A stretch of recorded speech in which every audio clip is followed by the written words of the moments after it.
What do you get when three small parties, already nearly invisible, decide to unify under the banner of centrism? You get Unite for Change. Sounds like a superhero team, but don't be fooled. This is more like the Avengers of confusion and self-promotion.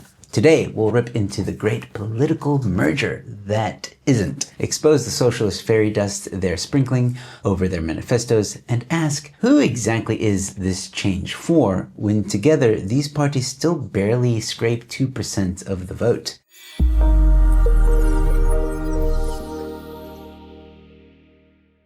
Hello ladies and gentlemen, welcome to Newsflash. I'm your host Emilio. Thanks for tuning in. The grand announcement and why it's hilarious. On 5 October 2025, BOSA, Good, and Rise Mzansi formally merged to create Unite for Change. The public relations spin is this is a new centrist political party. It's the antidote to the fragmentation and polarization. But when you add three tiny parties together, you don't suddenly get gravity.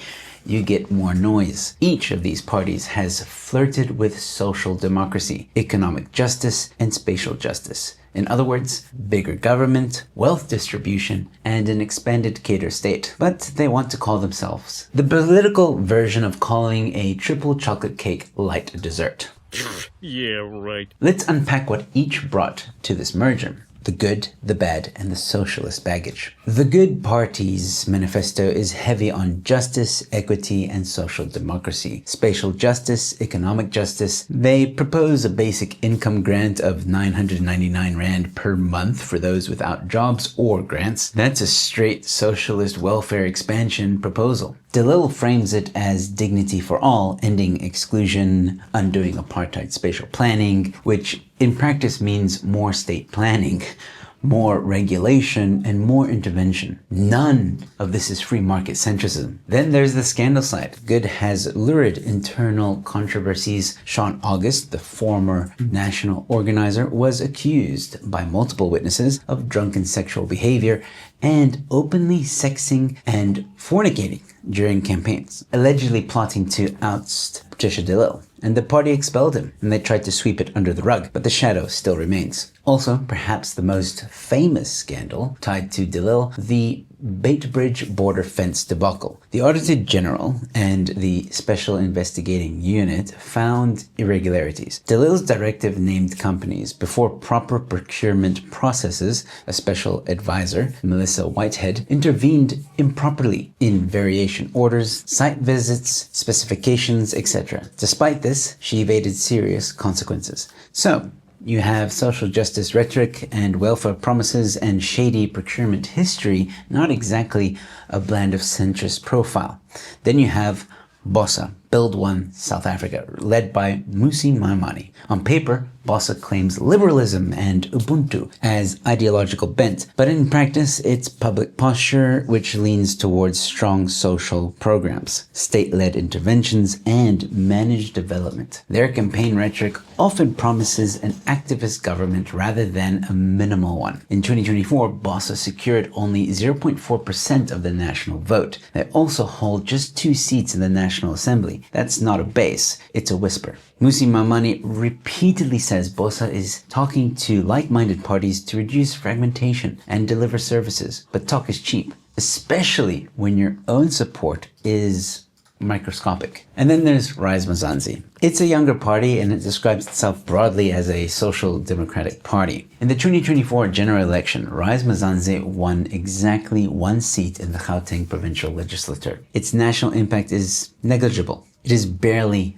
on the map. They also deployed some creative maneuvering. One of their founders was not just the founder of Rise Mzansi, but also was appointed as a Good Party councillor in Cape Town. That dual membership weirdness signals the kind of coalition gaming they've done already. Additionally, Rise's national chairperson, a MEC in Gauteng, sets priorities like ending hunger, boosting small farming, local food production, all goals that lean on state subsidy, regulation, and top-down planning. So here you are, 3 small parties, none with credible national traction, all with manifestos that lean left, heavy on equity, justice, redistribution, and spatial planning, state intervention, and so on. And now they claim their merger will be centrist and will unify. Let's call it what it is, leftish centrism. They're not in the trenches with the communists or EFF radicals, but they are absolutely loving the toolkit of progressive state power. Think of it like your friendly neighborhood socialist. Not Marx, but not Milton Friedman either. If you take 3 parties with 0.4% few seats and 1 provincial seat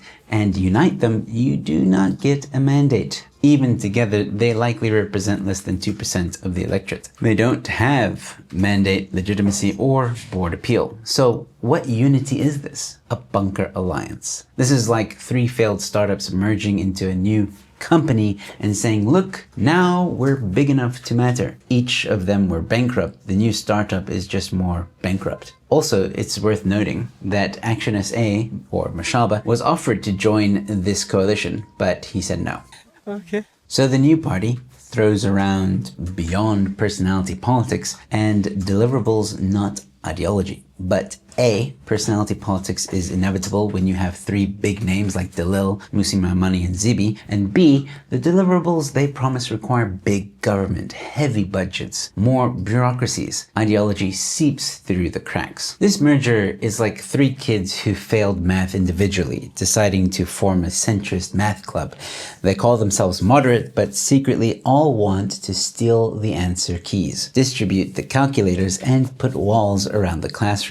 Then they expect the rest of the school to cheer for them as if they're reformers. Or imagine 3 broken toy drones that can't fly. They strap them all together and hope the forces add up to liftoff. Instead, the extra weight ensures they crash. Communist. So here's my take. What Unite for Change is doing is not renewing politics, it's rebranding failure. They promise the moon but lack the lift. They demand trust but carry scandal. They promise unity but merge fragmentation. Their so-called centrism is a facade over leftist policies. If you want to stand against radical left and socialist narratives, this merger is not your ally. It's a Trojan horse. The danger is that people see a new party and assume freshness and forget to dig deep into the manifestos. My advice, don't let marketing fool you. Demand accountability, demand clarity in leadership, budgets, and track record.